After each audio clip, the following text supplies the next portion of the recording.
백수로 한 달 동안 우리 교단에서 함께 나누고 있는 이야기가 자유인데요.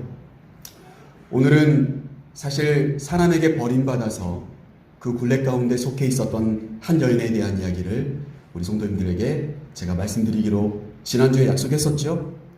네, 그래서 오늘 그 말씀 들으려고 오신 거죠. 네, 사람에게 버림받았던 한 여인에 대한 이야기를 우리 말씀을 통해서 함께 하면서 여러분, 우리가 사실 자유하지 못한 이유가 참 많은데요. 우리의 인생을 살아가면서 우리가 자유하지 못하고 혹시 다른 사람이 나를 어떻게 볼까? 그러면서 굉장히 신경 쓰이고, 그러면서 자기 스스로의 삶도 마음도 어떤 행동도 뭐 하나 제대로 쉽게 선택하지 못하는 그런 인생을 살아가는 세상에 많은 사람들이 있습니다. 그 이유가 뭔지 아세요? 그 이유는 우리 부모님 때문이라는 거예요. 우리 부모님이 나를 어떻게 대했냐에 따라서 우리의 자유함이 조금의 차이가 있다라고 하는 거예요. 여러분, 그러니까 가풍을 무시할 수가 없고, 그런데 여러분, 한 가지 분명히 아셔야 될 것은 이 자리에 계신 분들 중에 부모님이 여전히 살아계신 분도 있겠지만 부모님이 이미 소천하신 분들이 있을 거예요. 그러면 그 부모님 만나서 내 부모님과 화해하고 부모님 위로의 말을 들으면 참 좋거든요. 내 마음에 위로가 생길 거예요.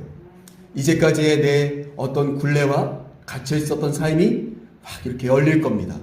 여러분 꼭 한번 해보세요. 나중에 또 제가 기회가 된다면 이 부분에 대한 말씀을 좀 한번 집중적으로 말씀을 드릴게요. 그런데 분명한 것은 우리가 누구와 다투거나 누구와의 관계가 어그러졌을 때 생기는 그 마음의 상처, 흔적, 그것이 어떻습니까? 우리를 자유하게 하지 못합니다. 나의 위치가 되어버리는 거예요. 여러분, 그래서 오늘 사실 저와 여러분은 너무나도 잘 아는 말씀을 오늘 말씀 본문을 통해서 함께 나눌 텐데, 오늘은 조금 다른 각도로 여러분들과 말씀을 생각해 보면서 저와 여러분 안에 하나님이 주시는 진정한 자유가 있기를 간절히 소망합니다. 저와 여러분의 굴레를 하나님이 활짝 열어주시기를 주님의 이름으로 간절히 축복합니다. 우리가 먼저 야곱의 아내들을 좀 살펴볼 필요가 있어요. 성경에 보면 야곱의 아내는 원래 두 딸이었습니다. 삼촌 라반의 두 딸. 그렇죠. 그래서 레아와 라헬. 오늘 우리의 주인공은 레아인데, 레아가 첫 번째 딸이고 라헬은 둘째 딸입니다. 옛말에 첫째 딸은 뭐라 했어요? 예, 다 아시네요. 저도 듣고 자란 게 그거였었어요. 첫째 딸이 나오면 살림미천이다, 이런 말씀들을 많이 했다는 거예요, 어르신들이. 그래서 우리 대한민국에 제일 많은 컴플렉스 중에 하나가 첫째 딸 컴플렉스라는 거예요. 첫째 딸이 나면 살림미천이야. 그러니까 첫째 딸들은 말도 못해. 그리고 자기의 어떤 의지대로 하지 못해. 줄줄이 비엔나 소시지처럼 엮여 있는 동생들 때문에 학교도 포기하고 자기 하고 싶은 거 다 포기하며 살아가는 그 굴레가 태어날 때부터 첫째 딸이 태어나면 살림미천이야. 그러니까 살림살이 시키고 부모님들은 밭에 나가서 일하시고 그러시지 않았어요? 그죠? 여기 첫째 딸 계신 분들 공감하십니까? 여러분, 레아는 첫째 딸이었습니다. 그리고 라헬은 둘째 딸이었죠. 성경에 보면 레아는 눈이 희미한 여인이었다, 이렇게 나와요. 그 말이 무엇이냐면 그 여인의 눈이 희미했다는 게 아니라 빼어난 미모의 사람이 아니었다는 표현을 그렇게 한 것입니다. 이해되세요? 외모가, 첫째 딸을 딱 낳았는데 외모가 아빠 닮았나 보죠. 엄마를 닮았으면 예뻤을 텐데 아빠를 닮았는가 보죠. 그래서 어때요? 성경에 보면 레아는 미모가 출중하지 않은 여인, 반대로 둘째 딸을 딱 낳았는데 아주 아리따운 여인이 태어난 겁니다. 그러니까 야곱이 14년을 그 여인 하나 얻자고 헌신 봉사하는데 어떻게 해요? 1년이 하루처럼 지나갑니다. 금방금방 시간이 지나가요. 7년, 14년이 금방금방 지나갈 정도로 라헬이 어때요? 마음에 흠모되었던 여인이었다. 이 두 여인이 성경에 등장을 합니다. 그리고 나중에 여러분들도 잘 아시다시피 레아의 몸종이었던 실바도 야곱의 아내가 되어지고 라헬의 여종이었던 빌라도 야곱의 아내가 되어지죠. 무려 4여인과 12아들이 태어나고 딸 디나가 태어나게 되는 야곱의 가족입니다. 저는 오늘 이 본문을 통하여서 야곱이 사랑했던 여인은 누구예요? 라헬이에요. 왜요? 예뻤으니까. 예뻤으니까. 우리 남자분들 회개하셔야 돼요. 외모를 보고 판단하시면 안 되는데 외모를 보고 예쁜지 안 예쁜지 우리는 막 생각을 하잖아요. 오늘 본 말씀 31절 말씀을 한번 볼게요. 분명히 야곱이 사랑했던 여인은 라헬입니다. 그런데 오늘 31절은 뭐라고 이야기합니까? 한번 같이 읽어보겠습니다. 여호와께서 레아가 사랑받지 못함을 보시고 그의 태를 여셨으나 라헬은 자녀가 없었더라.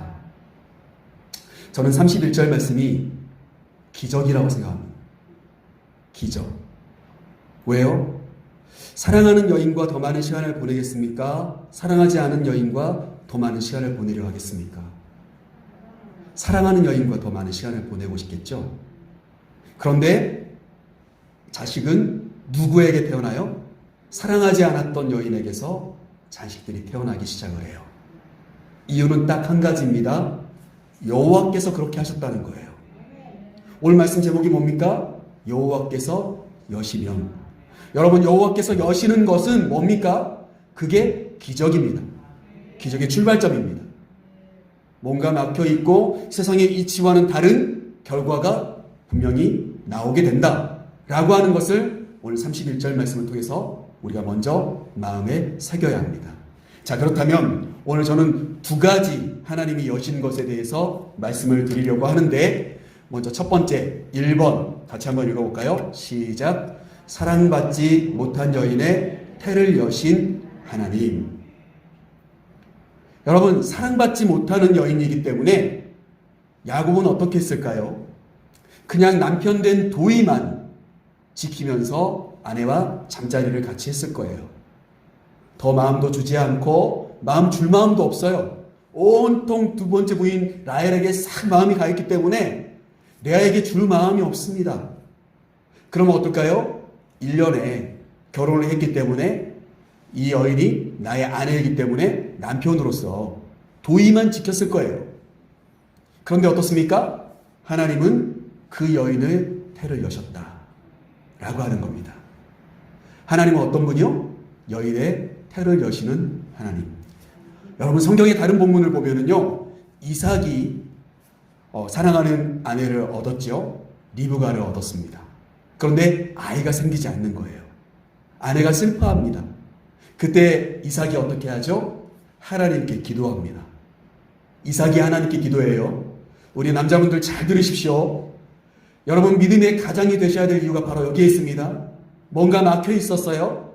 그런데 성경에 보면 이삭이 기도하자 여호와께서 그 기도를 들으시고 리브가의 태를 여십니다. 여러분, 우리가 생각할 때에 원래 그런 사람일 거야. 의술로 이 의술이 뛰어나니까 분명히 해결함을 받겠지. 여러분, 천만의 말씀입니다. 천만의 말씀이에요. 그래서 여러분, 진짜 사랑받지 못하던 이 여인의 태를 여시는 하나님은 저와 여러분의 하나님 되시며 오늘도 기적의 하나님이시다. 그렇게 말씀드릴 수가 있습니다. 오늘 본 말씀이 아니지만 사무엘상 16장 말씀을 한번 볼까요? 앞에 본문에 있습니다. 16장 17, 우리 7절 말씀, 여러분들 잘 하시는 말씀이에요. 같이 읽어볼까요? 여호와께서 사무엘에게 이르시되 그의 용모와 키를 보지 말라. 내가 이미 그를 버렸노라. 내가 보는 것은 사람과 같지 아니하니 사람은 외모를 보거니와 나 여호와는 중심을 보느니라 하시더라. 아멘. 여러분, 아멘이십니까? 여러분, 하나님 뭘 보신다고요? 중심을 보신대요. 우리의 중심을 보세요. 우리의 마음을 보신다는 거예요. 우리의 영혼을 살피신다는 거예요.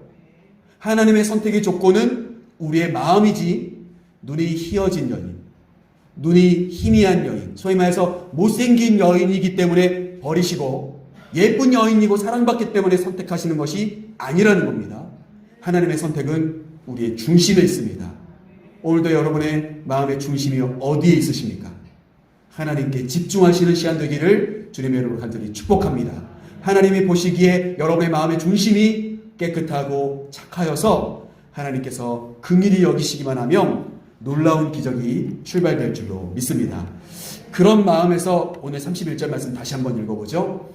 여호와께서 레아가 사랑받지 못함을 보시고 그의 태를 여셨으나, 네, 여기까지만 읽겠습니다. 여호와께서 뭘 봐요? 그 여인을 보셨어요. 어떤 모습이요? 사랑받지 못하는 모습을 보셨어요. 아마 여러분 아시다시피 레아는 야곱과 결혼하고 싶어서 발버둥 튼 여인이 아닙니다. 오직 누구의 말에 의해서 결혼하였습니까? 아버지 라반이 딸이 둘이 있는데 언니 대신 동생을 먼저 혼인시키는 법이 없다. 그러니 네가 속여서 야곱이 희미해졌을 때, 정신이 혼미할 때 네가 그 방으로 들어가서 그의 아내가 되라. 그렇게 아버지가 말씀하신 거예요. 레아는 그렇게 살고 싶지 않았어요. 자기의 선택이 아니었어요. 그런데 어떻습니까? 그 선택은 이 여인의 인생에 눈물이 시작되게 만든 거예요. 여러분, 결혼했는데 남편의 사랑을 받지 못해요. 대면 대하고 마음을 주지 않아요. 여러분, 이 결혼은 왜 했을까? 내가 왜 우리 아버지 말을 듣고 이렇게 결혼했을까? 여러분, 후회되지 않겠습니까? 눈물의 세월을 보냈을 거예요. 가슴이 아프고.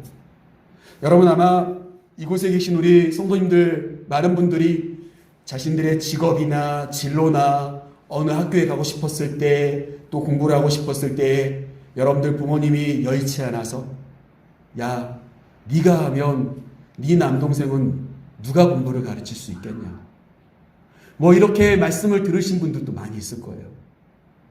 여러분, 후회되시죠? 여러분이 선택한 인생이 아니에요, 사실은.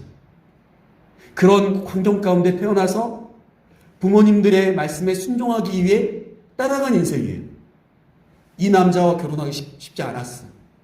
그런데 결혼해야 돼. 이미 약속했어. 누가 약속합니까? 부모님들끼리 약속했어. 그래서 결혼하고, 그래서 맞춰 사는데 너무너무 힘든 거예요.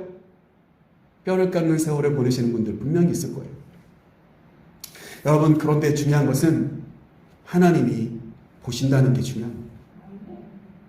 하나님이 그런 나를 보신다. 그때부터 기적이 시작되어지는 거예요. 여러분, 그것이 오늘 말씀에 남아있는 이야기입니다. 저는 이 말씀을 읽으면서 예수님께서 읽었던 마태복음 5장 말씀이 떠올랐어요. 우리 같이 한번 읽어볼게요. 애통하는 자는 복이 있나니 그들이 위로를 받을 것이며. 아멘. 오늘 하나님의 위로가 임하시는 저와 여러분의 모습이 되기를 간절히 소망합니다. 하나님 앞에서 많이 우십시오. 하나님 앞에서 사람 붙잡고 하소연하고 전보고 여러분 구태봤자 소용없어요. 하나님께서 보시면 여러분 모든 것이 열리기 시작합니다. 그런데 하나님 오늘 예수님을 통하여서 말씀해 주세요. 애통하는 자가 복이 있다. 위로를 받을 것이다. 여러분, 하나님 앞에서 많이 우시는 이 한 주간의 삶이 되시기를, 여러분의 인생이 되시기를 주님의 이름으로 간절히 축복합니다. 자, 그렇다면 그렇게 태를 여시는 하나님을 통하여서 이 여인이 또 열린 게 있습니다. 오늘 두 번째 같이 한번 보겠습니다. 함께 읽어볼까요? 2번 시작. 사랑받지 못한 여인의 입술을 여신 하나님. 여러분, 이 여인이 사랑받지 못했어요. 선택받지 못했어요. 그러니까 어떨까요? 항상 침묵 가운데 소가리를 하면서 남들 볼까봐 눈물을 훔치며 그렇게 살았지 않겠습니까? 그런데 이 여인이 태의 문이 열리자 입술이 열리기 시작합니다. 오늘 사실 본문 말씀 대다수의 내용은 이 레아가 입술을 열어 고백하는 내용들이에요. 그게 오늘 본문 말씀 32절 말씀부터 35절 말씀 사이에 쭉 이어지는 말씀입니다. 여러분, 어떻게 그 여인이 입을 열기 시작하였을까요? 우리 한번 같이 말씀을 중심으로 한번 읽어볼까요? 32절 말씀 같이 읽어보겠습니다. 레아가 임신하여 아들을 낳고 그 이름을 루벤이라 하여 이르되 여호와께서 나의 괴로움을 돌보셨으니 이제는 내 남편이 나를 사랑하리로다 하였더라. 여러분, 성경은 32절 말씀에 이렇게 이야기를 하고 있지만 루벤의 이름의 뜻은 뭐냐면 보라, 아들이다, 이 뜻입니다. 루벤의 이름의 뜻이 뭐라고요? 봐라, 내가 아들을 낳았다, 이거예요. 나의 사랑을 받지 못했던 여인으로 살아갔던 인생 가운데 봐라, 아들이 태어났다. 이 기적이라는 거죠. 남편은 나의 마음을 주지 않지만 하나님께서 나에게 아들을 주셨다. 그렇게 이 여인은 고백합니다. 두 번째 33절 말씀 한번 볼까요? 33절 같이 한번 읽어보겠습니다. 그가 다시 임신하여 아들을 낳고 이르되 여호와께서 내가 사랑받지 못함을 들으셨으므로 내게 이 아들도 주셨도다 하고 그의 이름을 시므온이라 하였으며, 시므온의 이름의 뜻이 뭐냐면 여기 써놨죠? 응답하셨다. 여러분, 이 여인이 처음에 딱 아들을 낳자마자 자랑삼아 이야기하듯이 봐라, 아들이다, 이렇게 지었어요. 둘째 아들은요, 하나님이 나를 불쌍히 여기셔서 나의 기도를 응답해 주셨다, 그렇게 지었어요. 이해되세요? 자, 여러분 잘 기억해 보세요. 자, 34절 말씀, 셋째 아들이 태어나는 모습입니다. 34절 같이 읽겠습니다. 그가 또 임신하여 아들을 낳고 이르되 내가 그에게 새 아들을 낳았으니 내 남편이 지금부터 나와 연합하리로다 하고 그의 이름을 레위라 하였으며, 레위의 이름의 뜻이 뭐예요? 연합된 자, 이런 뜻이에요. 그러니까 동지라는 뜻이죠. 나의 동지, 나와 함께 연합된 자, 그 뜻이 뭐예요? 레위입니다. 자, 그리고 이제 레아가 낳은 네 번째 아들 이름이 나오는 구절이죠. 35절 같이 읽겠습니다. 그가 또 임신하여 아들을 낳고 이르되 내가 이제는 여호와를 찬송하리로다 하고 이로 말미암아 그가 그의 이름을 유다라 하였고 그의 출산이 멈추었더라. 아멘. 35절에 보니까 넷째 아들 이름이 유다인데 유다의 뜻은 뭡니까? 찬양, 감사예요. 저희 교회도 찬양이 있죠. 네. 뭡니까? 유다예요. 유다.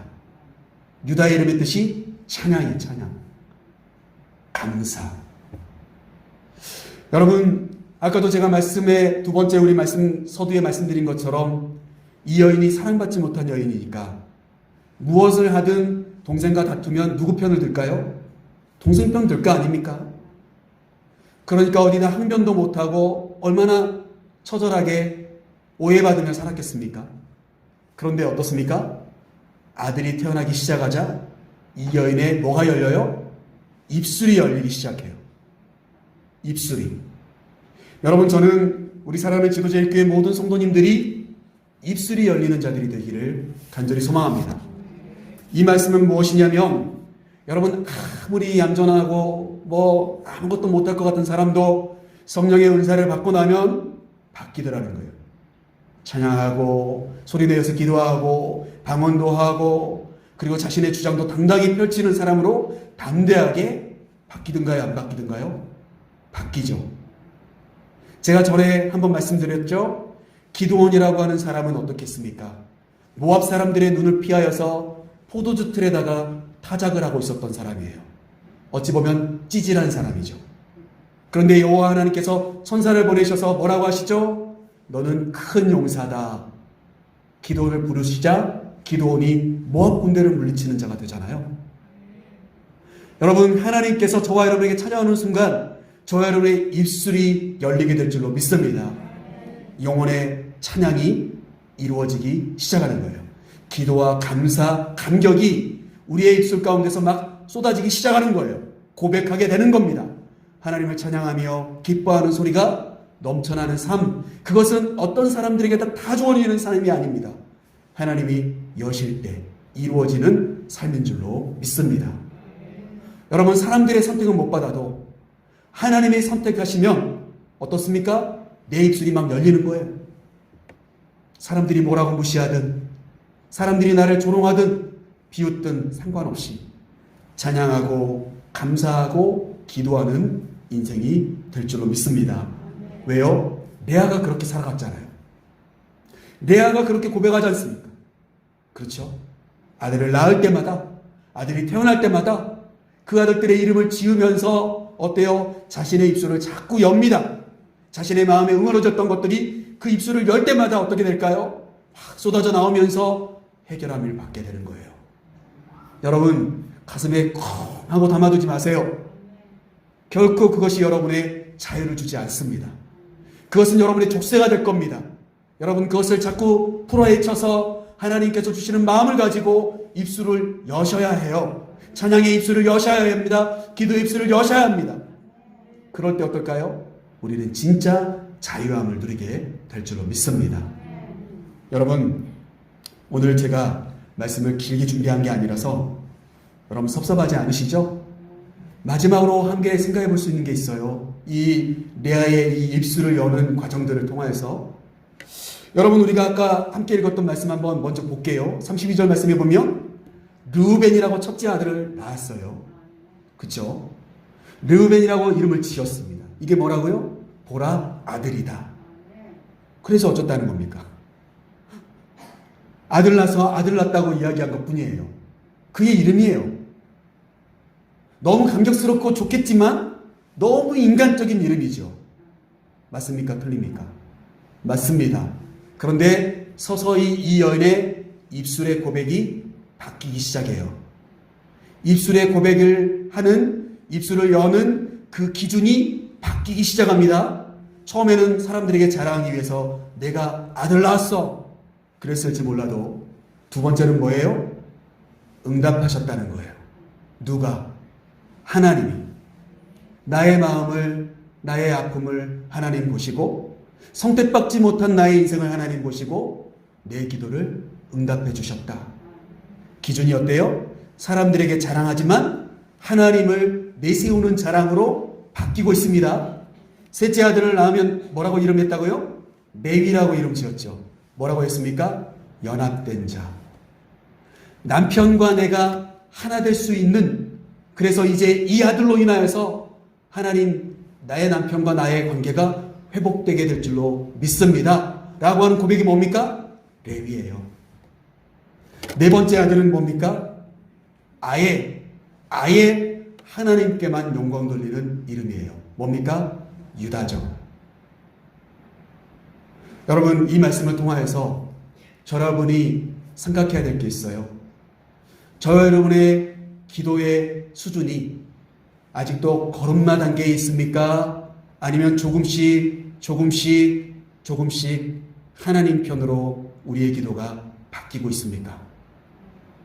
여러분, 우리의 문제가 아들 못 낳아서 내지는 남편에게 사랑받지 못하여서 출발될지 몰라도 이제는 어떻습니까? 결론적으로는 하나님께만 찬양하는 것으로 바뀌는 이 레아의 고백의 변화를 오늘 이 말씀을 통해서 저와 여러분이 함께 꼭 기억했으면 좋겠습니다. 여러분, 여전히 사도행전 2장에 머물러 있는 교회는 무의미합니다. 최근에 어떤 목사님과 함께 이런 대화를 함께 나눴었어요. 어떤 목사님과 함께 만나서 대화하면서 그 목사님도 저도 똑같이 느끼는 거예요. 한국교회 성도들이 여전히 성령의 충만함을 사모하고 있어요. 강나라 은사 방언을 받고 은사를 받고 예언도 하고 통변도 하기를 원하고 있습니다. 왜냐하면 그렇게 못하니까요. 그런데 여러분, 안타까운 것은 그것이 교회의 사명은 아니에요. 그 성령의 충만함을 받아 우리는 무언가 또 새로운 것을 향해서 나아가는 자들이 되어야 되는데, 그래서 하나님의 영광, 하나님의 뜻을 위해서 나아가는 자들이 되어야 되는데 성장이 없더라는 거예요. 거기에 머물러 있더라는 거예요. 성령의 충만함을 통해서 내 마음에 위로받고 내 문제 해결하는데 사용하려고 하더라는 거죠. 여러분, 이해되세요? 저와 여러분의 모습은 어떠십니까? 레아가 첫째 아들을 낳았을 때는 아들 낳았다고 자랑했을지 모르지만 넷째 아들을 낳자 남편의 관계나 남편의 어떤 사랑받지 못하는 그러한 삶은 관심이 이제 없어지기 시작합니다. 내가 하나님을 찬양할 것이다. 이 아들이 나에게 하나님에 대한 감사의 제목이다. 여러분 그렇게 고백합니다. 여러분 이제까지 지내온 난들을 돌아보면서 우리가 함께 아까 불렀던 찬송가 300장의 가사처럼 여러분 하나님이 주신 은혜가 여러분에게 족하십니까? 우리는 만족하지 못하거든요. 또 새롭고 또 달라지고 또 변화되기를 원해요. 그런데 우리의 고백은 변화되지 않아요. 우리의 신앙은 변화되지 않더라고요. 여전히 지지부진하고 교회 오는 것이 예전보다 더 기쁘지 않고 예전보다도 더 안 오죠. 더 교회 예배드리러 오지 않습니다. 코로나도 있고 여러 가지 상황 가운데 바쁘거든요. 그래서 어떻습니까? 우리의 선택은 여전히 우리의 삶에 집중되어져 있습니다. 그리고 삶에 뭔가 문제가 해결되어지면 그것 자랑하느라고 정신없어요.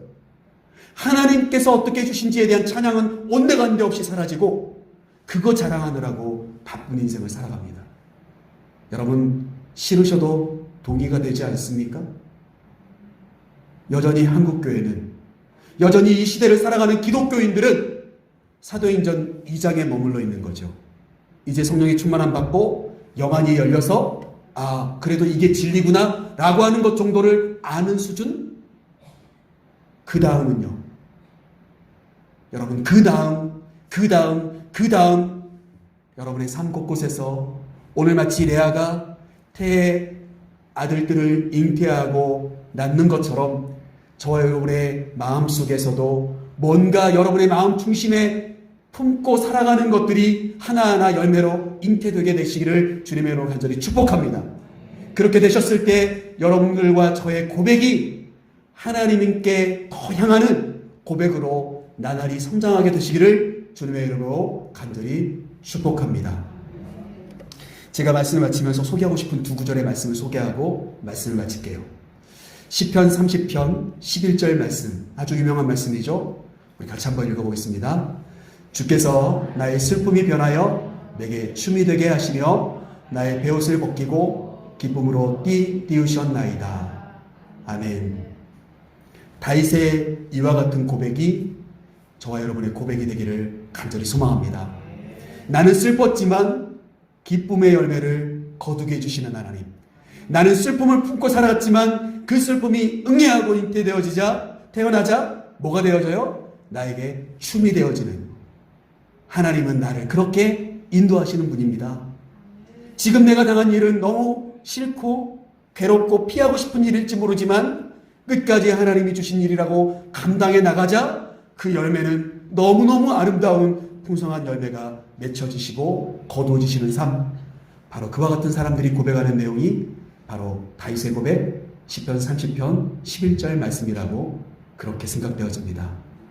오늘 마지막으로 여러분 말씀 마치면서 제가 두 구절 소개하기로 했죠. 마지막 구절입니다. 여러분 너무나도 잘 아시는 말씀이죠. 이사야서 22장 22절 말씀 우리 같이 한번 믿음을 가지고 읽고 오늘 마치겠습니다. 같이 읽겠습니다. 내가 또 다윗의 집의 열쇠를 그의 어깨에 두리니 그가 열면 닫을 자가 없겠고 닫으면 열 자가 없으리라. 아멘. 우리 빨간색 파란색만 다시 한번 읽겠습니다. 빨간색 파란색만 시작. 그가 열면 닫을 자가 없겠고 닫으면 열 자가 없으리라. 아멘. 여기서 말하는 그는 누구입니까? 예수 그리스도이십니다. 하나님께서 다윗의 집에 열쇠로 보내신 분 예수 그리스도이죠. 예수님께서 열면 아무리 사람들이 방해하고 아무리 내가 구비구비 돌아가는 것 같이 그렇게 보여도 닫혀 있지 않습니다. 열려져 있습니다. 그러면 되잖아요. 하나님께서 예수 그리스도를 통하여서 닫아버리시면 내가 아무리 정말 세상 말로 난리굿을 쳐도 안 열립니다. 안 열려요. 주께서 닫으셨으니까요. 여러분 오늘 말씀의 제목은 뭡니까? 여호와께서 여시면, 그럼 어땠다는 거죠? 닫을 자가 없다는 겁니다. 저 여러분의 삶 곳곳에 하나님이 열어주시는 복된 인생 되시기를 간절히 소망합니다.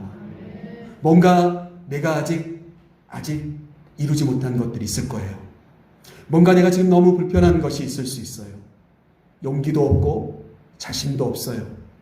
그러나 여호와께서 여시면 닫을 자가 없답니다. 분명하게 하나님이 열매 맺혀주시고 우리는 그 하나님이 주시는 열매로 인하여 하나님께 찬양하게 되는 신앙의 자라나는, 성장하는 고백이 변화되어지고 우리의 기도가 변화되어지고 우리의 열매도 새로워질 수 있는 그런 거룩한 길이 저희 여러분 앞에 활짝 열려주시기를 주님의 이름으로 간절히